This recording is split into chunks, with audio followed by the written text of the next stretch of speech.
ये वर्षों से, मतलब 10-10, 5-5, 15-15 वर्षों से बोहन बीन रहना का उचित है।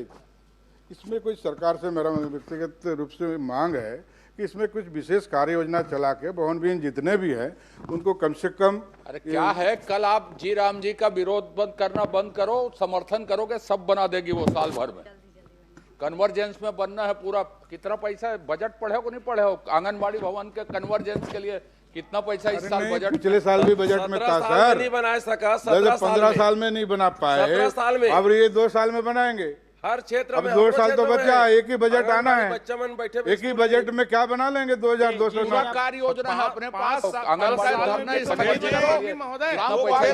पिछले साल भी बजट में था सर, 15 साल में नहीं बना पाए, अब ये 2 साल में बनाएंगे। अब 2 साल तो बचा, एक ही बजट आना है।